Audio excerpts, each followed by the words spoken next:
Good evening, Bahamas. Coming up tonight. Prison officials are cracking down on corruption. A prison officer avoids jail after pleading guilty to a drug offense. That story is coming up.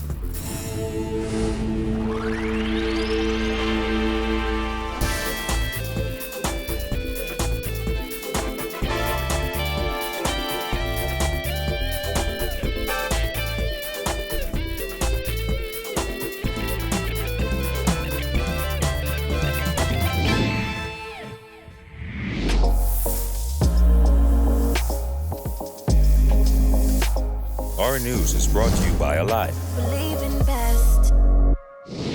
Welcome to Our News, and thanks for joining us. I'm Kyle Joaquin. An internal probe has been launched into officers at the Bahamas Department of Corrections working with inmates. The National Security Minister Marvin told reporters today there appears to be an issue with some who have taken an oath but going against it to assist criminals. And for those officers who are out there, who are violating the law when they would have taken an oath to protect us all I am saying, the message I am sending there is watch out. We're going to get you. It's a stern warning coming from National Security Minister Marvin for all those in uniform working against the cause. With 2 prison officers recently caught with marijuana and concern rising about those charged with protecting and serving being caught on the wrong side of the law, Dame said there's now increased concern about prison officers working for inmates. Thus, an internal probe at the Bahamas Department of Corrections has been launched. We don't have no time to play cops here. We're cleaning up, all right? And so we're cleaning up from outside and inside, all right? And that's our job, and we're going to get it done. According to Dames, the Royal Bahamas Police Force conducted an operation at the prison over the weekend where drugs and cell phones were recovered from inmates. But here's the problem. He said some prison officers were caught with multiple cell phones in their possession. That's not what they were recruited for, right? They were not recruited to work for the inmates.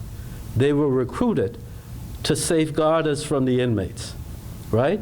And so anyone who goes against that, they will face the law. He spoke with reporters on the sidelines of a contract signing for a national job skills program.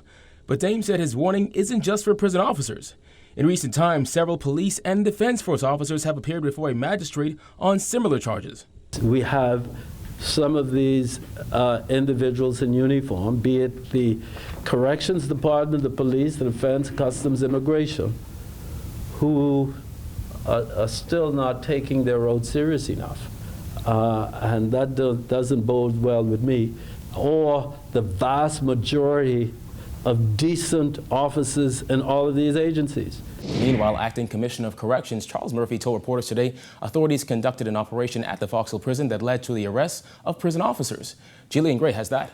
There are always those minute portion of the staff who seek to get ahead financially by carrying out their devious and corrupt practices. Acting Commissioner of the Department of Correctional Services Charles Murphy said he is baffled by what would drive an officer to take such action. What would it take for an individual to throw away his career after would have been in the organization for so many years?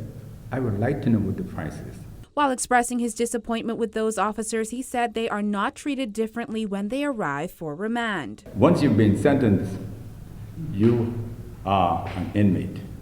We are always concerned when our officers are found in devious and in unscrupulous activities or behavior. We are concerned. The acting commissioner also sent a stern warning to those members of the public attempting to smuggle drugs and weapons into the Fox Hill facility. Now, the acting commissioner said they have reorganized staff and have 54 new recruits coming in. However, he said there's no way of telling whether those new recruits will end up in the same situation as previous officers. You can never be 100% when you are recruiting. Most persons, when they are being recruited, they put on their best behavior and they give you a good story, and they get persons in society to write references from them. Persons with credibility will be writing references for them, and sometimes, all the time, we go on those references, and as a result, we end up with some persons who we shouldn't have in our organization. There are about 1,700 inmates at the prison. Maximum security, which is built to accommodate 200 inmates, currently houses 1,000 inmates. While he said the prison is not underfunded, Murphy admitted that overcrowding may have something to do with the issues they are having. Though the facility is outfitted with cell phone blocker technology, the acting commissioner said it sometimes malfunctions, giving persons an opening to smuggle in contraband. We have that in place, but like anything else, it has its fault up and down. So it isn't working? I wouldn't say it isn't working. It's just like when you are on WhatsApp and you're driving and talking on your phone and it's just blank out. That's man-made and they will fail, and there are persons who take advantage of such opportunities. Now, those raids and searches are ongoing. As the acting commissioner said, they are seeking to stomp out corruption and ensure that the facilities are safe and secure. Reporting for our news, I'm Jillian Gray. All right, thanks, Jillian. Well, a prison officer will have to pay a $2,000 fine or spend a year in prison after he pleaded guilty to possession of dangerous drugs with intent to supply. Jared Higgs reports. 21-year-old prison officer Dennis Watson, seen here with the low haircut, and 22-year-old Jamal Cartwright with the curly hair, pleaded guilty to 1 count each of possession of dangerous drugs with intent to supply. According to police prosecutor Clifford Daxon, the men were found with 9.5 ounces of marijuana in a vehicle that was being driven by Watson. According to Daxon, Watson initially told police that he was supposed to take the drugs into the prison. However, he later denied that statement when under questioning. Cartwright, on the other hand, admitted the drugs were his while being interrogated by detectives. Attorneys Alan Emanuel and Tony Scriven pleaded with Magistrate Subasola Swain to be lenient on their clients. They say they're just young men with their whole lives ahead of them. Watson's attorney says the prison officer comes from a family of strong Long Island roots and he has a 6-month-old baby. He added that he is a community-minded individual and attends Epiphany Anglican Church. Emanuel urged the court to hand down a non-custodial sentence, factoring in his early guilty plea. However, Swain told the court she was concerned that Watson is a prison officer and he should have known better. Cartwright's attorney, Tony Scriven, similarly asked the court to be mindful of his client's early guilty plea and his employment status with Life for Key Summer Home Construction Company. He added that his client is an expecting father and was only the passenger in the vehicle. Calling young men of Cartwright's age an endangered species that we must protect, he, like Emanuel, requested a non-custodial sentence for his client. Noting that it is sad that the possession with intent to supply charge will stick with the defendants for life, Swain handed each of the men a $2,000 fine or 1 year in prison if they don't pay. They were both granted $5,000 bail and ordered to attend a drug counseling facility of their choice. They will return to court in January, where their case will be reviewed. Reporting for Our News, I'm Jared Higgs.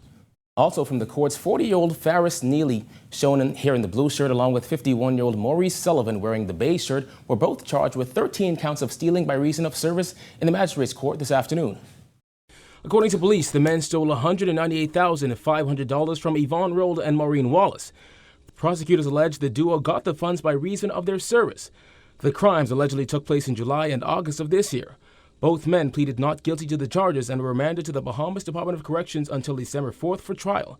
Meanwhile, Neely was charged with 3 additional counts of stealing by reason of service. He's accused of stealing $8,000 from Cecile Mackey and Bernice McSweeney between September and October of this year. That matter was adjourned to December 5th for trial by Magistrate Ambrose and Brister. Government is looking to enforce stricter penalties for poachers. This after 124 Dominican fishermen were captured over the weekend after an exchange of fire with members of the Royal Bahamas Defense Force on board a vessel on patrol. With the assistance of Cuban Border Control, 3 vessels were seized and the Dominicans arrested. In light of this, National Security Minister Marvin said stricter punishment is on the way.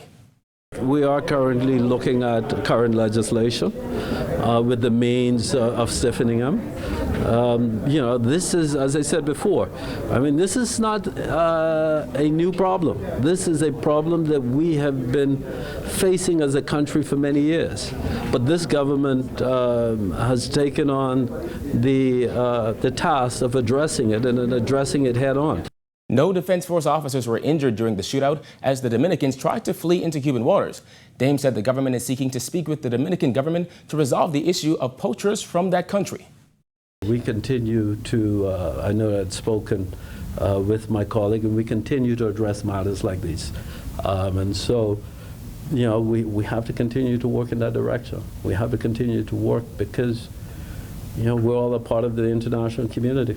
And when we have situations like this involving other nationals, our policy is generally we work through those countries to ensure that there is dialogue and communication.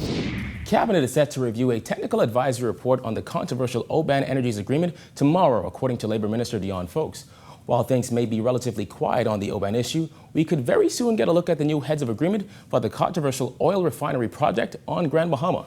I am going to present the report to Cabinet tomorrow, and I will get directions from Cabinet as to how to proceed. Folks, told our news, the report is a comprehensive document that deals with the entire agreement. But as you know, the principals of Oban, they have agreed to enter into talks with the government to amend the agreement. The report is expected to contain an examination of the economic benefits, environmental protections, and the legal framework of the heads of agreement government signed with Oban Energies earlier this year for a $5.5 billion oil refinery and storage facility for East Grand Bahama. Mr. Lauren Klein, a senior counsel of the Attorney General's office, along with other government officials and 3 professionals, Bahamian professionals out of Grand Bahama, who have extensive industry and oil refinery and storage, have all been part of the advisory committee. So I am very pleased with the report that we've gotten. The heads of agreement was embroiled in controversy after it was signed before an environmental impact assessment was completed. Then it was revealed that embattled non-executive chair Peter Krieger, who had a checkered past, signed someone else's name on the document. The public later discovered that it was a ceremonial signing and that the real agreement had actually been signed even before Prime Minister Dr. Hubert Minnis announced the deal in Parliament. Today, Folks was asked when the public would get to see an updated heads of agreement. Well, it all depends on the decision of Cabinet in terms of where the Prime Minister and my colleagues want the subcommittee to go and the time frame. So I will have to wait for that discussion. He said he's sure at the end of the day the deal will be better all around. Another important aspect, the environmental impact assessment. I don't want to comment on that at this point until we're able to conclude the amended heads. Can you not say if it's still in process or being completed as yet? I prefer not to comment on that at this point. Still to come on our news, 260 people to embark on job skills training. And a little later, a breast cancer survivor throws her support behind medical marijuana. Stay tuned.